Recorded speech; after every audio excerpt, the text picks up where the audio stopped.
സുഹൃത്തുക്കളെ, ഇന്ന് കോളിഫ്ലവറിൻ്റെ ഒരു വീഡിയോ ആണ്. കോളിഫ്ലവർ ഫ്രൈ ഉണ്ടാക്കുന്ന രീതിയിൽ എങ്ങനെയാണ് എന്ന് നിങ്ങളെ പഠിപ്പിക്കുകയാണ്.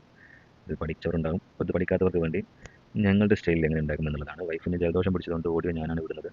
ആദ്യം നമ്മൾ ഈ കോളിഫ്ലവർ ചെറിയ കഷ്ണങ്ങളാക്കി തിളപ്പിക്കുക. കുറച്ച് മഞ്ഞപ്പൊടി ഇട്ട് തിളപ്പിച്ചാൽ അണുക്കളൊക്കെ ഉണ്ടെങ്കിൽ അണുക്കളൊക്കെ പോയി കിട്ടുമെന്ന് ആരൊക്കെ കൊണ്ട് പറഞ്ഞു കേട്ടതിൻ്റെ അടിസ്ഥാനത്തിലാണ് നമ്മൾ മഞ്ഞപ്പൊടി ഇട്ട് തിളപ്പിക്കുന്നത്. മഞ്ഞപ്പൊടി ഇട്ട് തിളപ്പിക്കുക എന്നുള്ളത് നല്ലതാണ് എന്നുള്ളതാണ് ആരൊക്കെ പറഞ്ഞു കേട്ടതിൻ്റെ അടിസ്ഥാനം. എങ്ങനെയാണെങ്കിൽ മഞ്ഞപ്പൊടി ഇട്ടു, ഞങ്ങൾ തിളപ്പിക്കുകയാണ്. തിളപ്പിക്കുമ്പോൾ തിളക്കുന്നവരെ കാത്തിരിക്കുക എന്നുള്ളത് തന്നെയാണ്.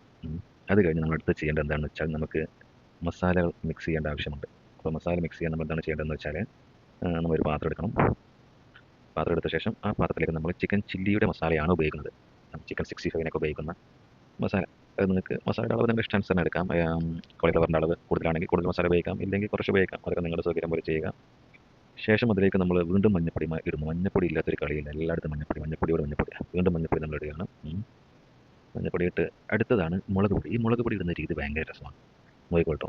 ഈ മുളക് പൊടി എങ്ങനെയാണ് ഇതിലേക്ക് ഇടുന്നത് എന്നുള്ളത് നമ്മൾ ആദ്യം കണ്ട് മനസ്സിലാക്കി അതുപോലെ ചെയ്യണം. ആദ്യം ചെയ്യുന്നത് എന്താണെന്ന് വെച്ചാൽ, നമ്മളൊരു 1/2 സ്പൂൺ മുളക് പൊടി ഇടുന്നു. ശേഷം ഒരു 1/4 സ്പൂൺ ഇടുന്നു. വീണ്ടും ഒരു 1/4 സ്പൂൺ ഇടുന്നു. അപ്പോൾ ഒരുമിച്ചൊരു സ്പൂൺ ഇട്ടാൽ ഒരു ചോദ്യം ഉണ്ടാവും. നമുക്ക് വീഡിയോ കഴിഞ്ഞ് ചോദിക്കാം. അപ്പോൾ ആ പരിപാടി കഴിഞ്ഞു. പിന്നെ അടുത്ത് നമ്മൾ ഇതിലേക്ക് ഇടുന്ന ഒരു ഐറ്റമാണ് എന്താണ് ഉപ്പ്. ഉപ്പ് ഈ പ്രഷർ കൂടുതലുള്ളവർ കൂടുതൽ ഉപ്പ് ഇടുക. ഇടണ്ട. എങ്ങനെ ഉപ്പ് നിങ്ങളുടെ ഇഷ്ടാനുസരണം അളവിനനുസരിച്ച് ഇടുക. ഉപ്പ് കൂടുതലോ കുറവോ അതൊക്കെ നിങ്ങളുടെ ഇഷ്ടം. ഞാൻ പറഞ്ഞിട്ട് ഒരുപാട് ഉപ്പ് ഇടരുത്. അപ്പോൾ ഉപ്പിട്ട് കഴിഞ്ഞാൽ പിന്നെ അടുത്ത് ചെയ്യേണ്ടത് എന്താണെന്ന് വെച്ചാൽ, കുറച്ച് ഗരം മസാലപ്പൊടി. കുറച്ച്, അത് ഒരുപാട് ഇട്ടിനൊരു വലിയ ടേസ്റ്റ് ഉണ്ടാവില്ല. ഒത്തിരി ഗരം മസാലപ്പൊടി നമ്മൾ വീട്ടിൽ പൊടിച്ച് വെച്ചാണ്. അത് നമ്മുടെ അവിടെ തിളച്ചുകൊണ്ടിരിക്കുന്നുണ്ട്. നമ്മുടെ ഫ്ലവർ തിളക്കട്ടെ. ഇനി നമ്മളൊരു കഷ്ണം നാരങ്ങ എടുത്ത് പിഴിയുക അതിലേക്ക്. ഈ നാരങ്ങ നമ്മൾ കിട്ടിയത് കേടുന്ന നാരങ്ങയാണ്. നിങ്ങൾ കേടില്ലാത്ത നാരങ്ങ എടുത്ത് പിഴിയുക. ഇതെന്തോ ഒരു ഭാഗത്ത് കേട് വന്നിട്ടുണ്ട്, അത് പോട്ടെ. എങ്ങനെയാണെങ്കിലും ഇപ്പോൾ വീഡിയോക്ക് ഇപ്പോൾ നാരങ്ങ ഉപയോഗിച്ചല്ലേ പറ്റുള്ളൂ. പിന്നെ വിനാഗിരി ഒന്നും വലിയ ടേസ്റ്റ് ഉണ്ടാവില്ല. അപ്പോൾ ഒരു കഷ്ണം നാരങ്ങ എടുത്ത് പിഴിയുക. അതിൻ്റെ മുകളിൽ പിഴിഞ്ഞ് ഒരു കോഴിമുട്ട. കോഴിമുട്ട ഇഷ്ടമില്ലാത്തവർക്ക് താറാമുട്ടയോ കാടമുട്ടയോ ചേർക്കാം, അത് നിങ്ങളുടെ ഇഷ്ടമാണ്. കോഴിമുട്ട ചേർക്കുക എന്നുള്ളത് അതിൻ്റെ രീതി ആയതുകൊണ്ട് വീഡിയോ ഇങ്ങനെ ലിമിറ്റ് കൂട്ടുണ്ട്. അപ്പോൾ നമ്മൾ കോഴിമുട്ട ഇട്ട് എന്ത് ചെയ്യുന്നു, നല്ലപോലെ മിക്സ് ചെയ്യുന്നു. നല്ലതുപോലെ മിക്സ് ചെയ്യാൻ പുറത്ത് നമ്മുടെ ഫ്ലവർ തിളച്ചുകൊണ്ടിരിക്കുന്നുണ്ട്. അപ്പോൾ നല്ലതുപോലെ മിക്സ് ചെയ്ത് കഴിഞ്ഞു. അത്യാവശ്യം നല്ല കളറൊക്കെ വന്നിട്ടുണ്ട്. നമ്മൾ കളർ പൊടിയൊന്നും ചേർക്കുന്നില്ല കേട്ടോ. നമ്മുടെ മുളക് പൊടിയും സാധാ മുളക് പൊടി ചേർത്തുള്ളത്. അപ്പോൾ നല്ലപോലെ ഇത് മിക്സ് ചെയ്ത് കഴിഞ്ഞാൽ അടുത്ത് ചെയ്യേണ്ടത് എന്താണെന്ന് വെച്ചാൽ, നമ്മുടെ ആ ഫ്ലവർ അവിടെ തിളച്ചുകൊണ്ടിരിക്കുന്നുണ്ടല്ലോ.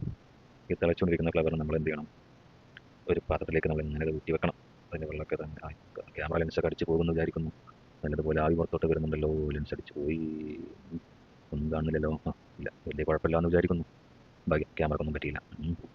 ഇനി നമ്മൾ ചെയ്യണമെന്ന് വെച്ചാൽ, അങ്ങനെ ഫ്ലവർ എടുത്ത് പെറുക്കുന്നു, മസാലയിലേക്ക് ഇടുന്നു, വീണ്ടും പെറുക്കുന്നു, വീണ്ടും ഇടുന്നു, വീണ്ടും എടുക്കുന്നു, വീണ്ടും ഇടുന്നു, അതോ എടുക്കുന്നു തന്നെ. ഇതങ്ങനെ മിക്സ് ചെയ്യുക. നല്ലതുപോലെ മിക്സ് ചെയ്യും. നല്ലതുപോലെ മിക്സ് ചെയ്ത ശേഷം ചെയ്യേണ്ടത് എന്താ വെച്ചാൽ, നമ്മൾ നല്ലതുപോലെ മിക്സ് ചെയ്ത് വെച്ച ശേഷം ഒരു 10 മിനിറ്റോ അരമണിക്കൂറോ ഒന്നും റെസ്റ്റ് ചെയ്യാൻ വെക്കുന്നത് നന്നായിരിക്കും. കാരണം എന്താണെന്ന് വെച്ചാൽ, ജസ്റ്റ് റെസ്റ്റ് ചെയ്യുമ്പോൾ നമുക്ക് എന്ത് ചെയ്യും, മസാല മൊത്തത്തിൽ പിടിക്കും. അപ്പോൾ നിങ്ങളൊന്ന് റെസ്റ്റ് ചെയ്യാൻ വേണ്ടി വെക്കുക. ശേഷം നമ്മൾ എന്ത് ചെയ്യുന്നു, ഒരു പാൻ എടുത്ത് അത് ചൂടാക്കുന്നു. അത് ഫ്ലെയിം വളരെ കുറച്ച് വെച്ചാൽ മതി. ചൂടാവുന്നവരെ മാത്രമേ വേണ്ടുള്ളൂ. കുറച്ച് ഫ്ലെയിം കൂട്ടി വെക്കാം. ശേഷം ഞങ്ങൾ ഉപയോഗിക്കുന്നത് ഇവിടെ വെളിച്ചെണ്ണയാണ്. നമുക്ക് ഏറ്റവും താല്പര്യമുള്ള വെളിച്ചെണ്ണ ആയതുകൊണ്ട് നമ്മൾ വെളിച്ചെണ്ണ തന്നെയാണ് ഇതിലേക്ക് ഒഴിക്കുന്നത്. നിങ്ങൾക്ക് നിങ്ങളുടെ ഇഷ്ടാനുസരണം വെളിച്ചെണ്ണയോ അല്ലെങ്കിൽ പാം ഓയിലോ അല്ലെങ്കിൽ സൺഫ്ലവർ ഓയിൽ എന്തുവാണ് നിങ്ങൾ ചേർക്കാവുന്നതേ ഉള്ളൂ. ഇപ്പോഴത്തെ വെളിച്ചെണ്ണയുടെ വില വെച്ച് നോക്കുമ്പോൾ സൺഫ്ലവർ ഓയിൽ നല്ലതെന്ന് വിചാരിക്കുന്നു. എങ്ങനെയാണെങ്കിലും എണ്ണ ചൂടായി വരുന്നുണ്ട്. ചൂടായി കഴിയുമ്പോൾ ഒരെണ്ണം എടുത്തിട്ട് ഞങ്ങൾ പൊരിക്കാൻ നോക്കുകയാണ്. അത്യാവശ്യം മുരിഞ്ഞ് വരുന്നുണ്ട്. കുഴപ്പമില്ല. അപ്പോൾ എല്ലാം കൂടി ഇങ്ങനെ കുറച്ച് വാരി ഇടുന്നുണ്ട്. ഇതെല്ലാം മുരിയുന്നത് വരെ കാത്ത് നിൽക്കുക. പക്ഷേ കരിയുന്നത് വരെ കാത്ത് നിൽക്കരുത്. പ്രത്യേകം ഓർമ്മിപ്പിക്കുകയാണ്. എല്ലാം ഇട്ട് അങ്ങനെ മുരിച്ചുകൊണ്ടിരിക്കുകയാണ്. സാധനം ഇങ്ങനെ മുരിഞ്ഞ് വരുന്നുണ്ട്. ഈ മുരിയുന്ന കൂട്ടത്തിൽ കുറച്ച് എന്ത് ചെയ്യുക, കറിവേപ്പില എടുത്തിട്ട് കഴിഞ്ഞാൽ നല്ല മണവും അതിൻ്റെ ടേസ്റ്റും കിട്ടുന്നതാണ്. കറിവേപ്പില മറക്കാതിരിക്കുക. ഏകദേശം ഫുള്ളായിട്ട് മുരിഞ്ഞ് വരുന്നുണ്ട്. കരിയാനായി. പക്ഷേ കരിയുന്നതിന് മുമ്പ് നമ്മളിത് എടുക്കുന്നു. ഇത് ഞാൻ മുരിഞ്ഞ് നമ്മളൊരു പാത്രത്തിലേക്ക് മാറ്റി വെക്കുക, കഴിക്കുക. അത്രയേ ഉള്ളൂ. അപ്പോൾ ഇനി വീണ്ടും വരാം അടുത്തൊരു വീഡിയോയുമായിട്ട് എപ്പോഴെങ്കിലും ഒക്കെ. ഓക്കെ, താങ്ക് യു സുഹൃത്തുക്കളെ.